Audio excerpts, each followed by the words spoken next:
First one है मातृभूमि पद्य, उसको लिखा है भगवती चरण वर्मा ने।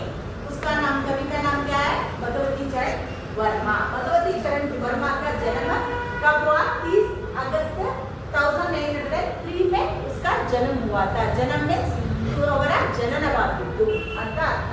ओके, उसका लेखक का बहुत सारे कहानियां भी लिखे, नाटक भी लिखे, चित्रलेखा भी लिखे। चित्रलेखा बोल के उसका उपन्यास भी है और पूरे किसने चित्र बोल के साहित्य अकादमी में उसको पुरस्कार भी मिला है।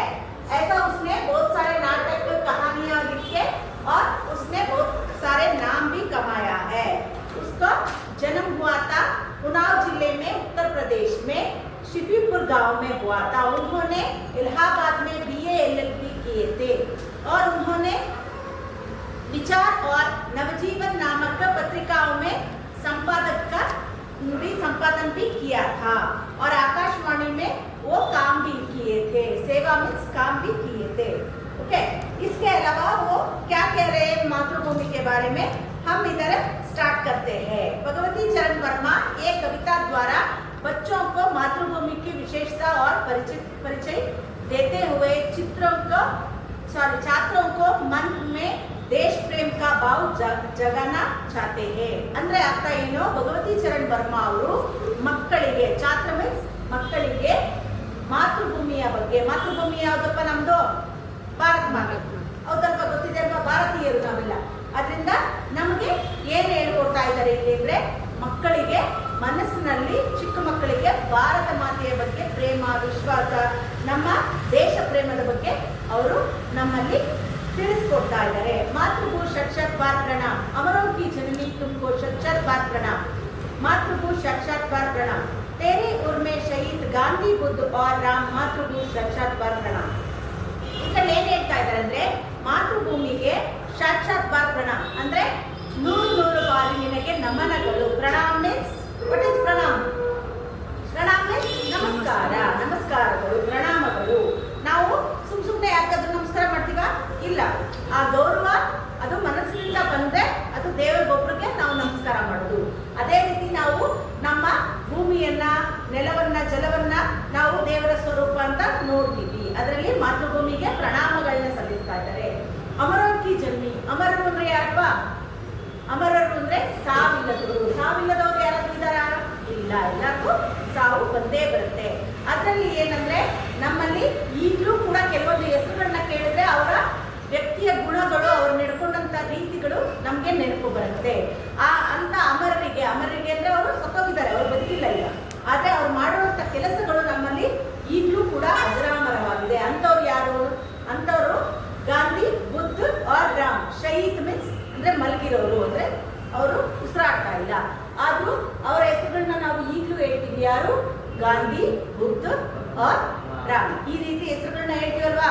ರಾಮರಾಜ್ಯವಾಗಬೇಕು ಅಂತ ಹೇಳ್ತಾರೆ, ಗಾಂಧಿ ರೀತಿ ಸತ್ಯವನ್ನು ನುಡಿಬೇಕು, ಗಾಂಧಿವಾದಿಗಳು ಅಂತೆಲ್ಲ ಮಾತಾಡ್ತಾರೆ, ಆ ರೀತಿ ಇರಬೇಕು। ಬುದ್ಧ ಏನಂತ ಸಾರಿದ್ದಾನೆ? ಆಸೆಯೇ ದುಃಖಕ್ಕೆ ಮೂಲ ಅಂತ ಹೇಳಿದ್ದಾನೆ, ಹೌದಲ್ವಾ? ನಾವು ಎಲ್ಲದಕ್ಕೂ ಆಸೆ ಜಾಸ್ತಿ ಪಡ್ತೀವಿ, ಆಸೆ ಜಾಸ್ತಿ ಪಡೋದ್ರಿಂದ ಏನಾಗುತ್ತೆ? ನಮ್ಗೆ ದುಃಖಕ್ಕೆ ಕಾರಣ ಆಗುತ್ತೆ, ಅದು ಸಿಕ್ಕಿಲ್ಲ ಅಂದಾಗ ನಿರಾಶೆ ಆಗುತ್ತೆ। ಈ ರೀತಿ ಅಂತವ್ರಿಗೆಲ್ಲ ಜನ್ಮ ಕೊಟ್ಟವಳು ಯಾರು? ಭೂಮಿ ತಾಯಿ। ಯಾರು? ನಮ್ಮ ಮಾತೃಭೂಮಿ ಅಂತ ಹೇಳ್ತಾ ಇದ್ದಾರೆ। ಹರೆ ಬರೆ ಹೇ खेत सुहाने, फल फूलों से युक्त वन उपवन, तेरे अंदर भरा हुआ है खनिजों की कितने व्यापक धन, मुक्त हस्त तू बांट रही है सुख संपत्ति धनधाम, मातृभू साक्षात बार प्रणाम। हरे भरे, व्हाट इज हरा भरा? हरा मीन्स ग्रीन, ಗ್ರೀನರಿ ಎಲ್ಲ ಕಡೆ। ಬರ ಮೀನ್ಸ್ ತುಂಬಿರೋದು, ಎಲ್ಲ ಕಡೆ ಗ್ರೀನರಿ ತುಂಬಿದೆ, ಹೌದಲ್ವಾ? ನಮ್ಮ ಭೂಮಿ ಹಚ್ಚ ಹಸಿರಾಗಿದ್ರೆ ನಮ್ಗೆ ಹೊಟ್ಟೆ ತುಂಬೋದು, ಹೌದಲ್ವಾ? ದಿನ ನಾವು ನಾನ್ ವೆಜ್ ತಿಂತೀವ? ಇಲ್ಲ, ನಾವು ತಿನ್ನೋದೇ ವೆಜಿಟೇಬಲ್ಸ್ ಜಾಸ್ತಿ।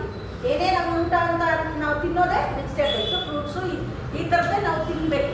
ಅದಕ್ಕೋಸ್ಕರ ನಮ್ಮ ಅಟ್ಮಾಸ್ಫಿಯರೇ ಆಗಲಿ, ನಮ್ಮ ಸುತ್ತಮುತ್ತಲೇ ಆಗಲಿ ಗ್ರೀನರಿ ತುಂಬಿದೆ, ಅದರಿಂದ ನಾವು ಹೊಟ್ಟೆ ತುಂಬ ಊಟ ಮಾಡ್ತಿದ್ವಿ। ಆ ಗ್ರೀನರಿಯಿಂದ ಏನಾಗ್ತಿದೆ? ನಮ್ಗೆ ಒಳ್ಳೆ ಆಕ್ಸಿಜನ್ ಸಿಗ್ತಾ ಇದೆ, ನಿಮ್ಗೆ ಗೊತ್ತಿರ್ಬೋದು ಅಲ್ವಾ? ಅದರಿಂದ ನಮ್ಗೆ ಏನಾಗಿದೆ? ಒಳ್ಳೆ ಆಕ್ಸಿಜನ್, ಮತ್ತೆ ನೋಡೋದಕ್ಕೆ ತುಂಬಾ ಸುಂದರವಾಗಿ ಕಾಣುತ್ತೆ। ಕೇತ್ ಸುಹಾನೆ, ಕೇತ್ ಮೀನ್ಸ್ ಹೊಲಗದ್ದೆಗಳು, ಸುಹಾನ ಅಂದ್ರೆ ಸುಂದರವಾಗಿದೆ ನೋಡೋದಕ್ಕೆ, ಸೊಬಗಿನಿಂದ ತುಂಬಿದೆ। ಫಲ್ ಫೂಲೋಸೆ ಯುದ್ಧವನ್ನು ಉತ್ಪನ್ನ ಅಂದ್ರೆ ಫಲ್ ಅಂದ್ರೆ ಫ್ರೂಟ್ಸ್, ಓಕೆ, ಫೂಲ್ ಅಂದ್ರೆ ಫ್ಲವರ್ಸ್,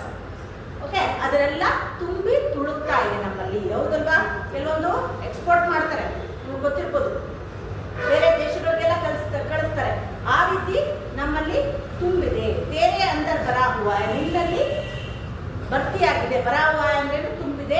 ಏನು ಖನಿಜೋं का व्यापक धन. खनिज बोले तो पता है क्या क्या बोल के? खनिज मीन्स व्हाट इज खनिज? ನಮ್ಮಲ್ಲಿರೋ ಚಿನ್ನ ಆಗಿರ್ಬೋದು, ವಜ್ರ ಆಗಿರ್ಬೋದು, ಬೆಳ್ಳಿ ಬಂಗಾರ ಆಗಿರ್ಬೋದು, ಮೆಟಲ್ಸ್ಗಳು ಎಲ್ಲಾನು ಖನಿಜ್ ಅಂತ ಕರೆಸ್ಕೊಳ್ಳುತ್ತೆ. ಕಬ್ಬಣ ನಮಗೆ ಏನೇ ಡೋರ್ ಇರ್ಬೋದು, ಅದಕ್ಕೆ ಒಂದು ಚಿಲ್ಕ ಇಲ್ಲ ಅಂದ್ರೆ ಸಣ್ಣದು, ಬೀಗ ಇಲ್ಲ ಅಂದ್ರೆ ಅದು ವೇಸ್ಟ್. ಹೌದಲ್ವಾ? ಒಂದು ದೊಡ್ಡ ಮನೆ ಆಗಿರ್ಲಿ, ಅದಕ್ಕೆ ಬಾಗಿಲಿರ್ಬೇಕು, ಬಾಗಿಲಿಗೆ ಬೀಗ ಇರಬೇಕು. ಹೌದಲ್ವಾ? ಸೇಫ್ಟಿಗೆ ಅಂತ ಗೇಟು, ಅದೆಲ್ಲ ಕಬ್ಬಣದಿಂದನೇ ಮಾಡೋದು. ಯಾರದೇ ಮನೇಲಿ ನೋಡಿ ಒಂದು ಸಣ್ಣದು ಚಿನ್ನದ ಉಂಗುರ, ಚಿನ್ನದ ತಾಳಿ, ಇದೆಲ್ಲ ಚಿನ್ನ ಅನ್ನೋದು ಇದ್ದೇ ಇರುತ್ತೆ. ಅದೆಲ್ಲ ಖನಿಜ್ ಅಂತ ಕರೆಸ್ಕೊಳ್ಳುತ್ತೆ. ಅದೆಲ್ಲ ಮೆಟಲ್. ಹೌದಲ್ವಾ? ಕಾಪರ್, ಕಾಪರ್ ಬೈದಿಲ್ಲ ಅಂದ್ರೆ ನಮಗೆ ಕರೆಂಟೇ ಪಾಸ್ ಆಗಲ್ಲ. ಇದೆಲ್ಲ ನಾವೆಲ್ಲ ತಂದಿದ್ದೀವ ನಾವು? ಇಲ್ಲ. ಎಲ್ಲ ಭೂಮಿ ತಾಯಿಯ ಒಳಗೆ ಇರುವಂತ ಈ ಖನಿಜಗಳನ್ನ ನಾವು ಅದನ್ನ ಉಪಯೋಗಿಸ್ಕೊಳ್ತೀವಿ. ಮುಕ್ತ ಹಸ್ತಸೆ ಬಾಟ್ರಯಿ, ಇದನ್ನೆಲ್ಲ ನೀನು ಮುಕ್ತ ಹಸ್ತದಿಂದ ಅಂದ್ರೆ ಎಲ್ಲಾರ್ಗೂ ಸಮಾನವಾಗಿ ನೀನು ಹಂಚ್ತಾ ಇದೆಯಾ ಅಂತ ಹೇಳ್ತಾ ಇದ್ದಾರೆ. ಧನ್ ದಾಮ್, ಧನ ಅಂದ್ರೇನು? ದುಡ್ಡು. ದಾಮ್ ಅಂದ್ರೆ ವ್ಯಾಲ್ಯೂ ಥಿಂಗ್ಸ್ ಎಲ್ಲಾನು ನೀವು ನನಗೆ ಹಂಚ್ತಾ ಇದ್ದೀರಾ. ಯಾರು? ಮಾತೃಭೂಮಿ ಹಂಚ್ತಾ ಇದ್ದೀರಾ. ಏಕ್ ಹಾತ್ ಮೇ ನ್ಯಾಯ ಪತಾಕ, ನಿನ್ನ ಕೈಯಲ್ಲಿ ಒಂದು ಕೈಯಲ್ಲಿ ಏನಿದೆ? ನ್ಯಾಯ ಪತಾಕೆ ಅಂದ್ರೆ ನ್ಯಾಯದ झंडा. झंडा पता है ना तुम लोगों को? वो झंडा पताका है. और दूसरे हाथ में ज्ञान दीप, ಇನ್ನೊಂದು ಕೈಯಲ್ಲಿ ಏನಿದೆ? ಜ್ಞಾನದ ದೀಪವಿದೆ.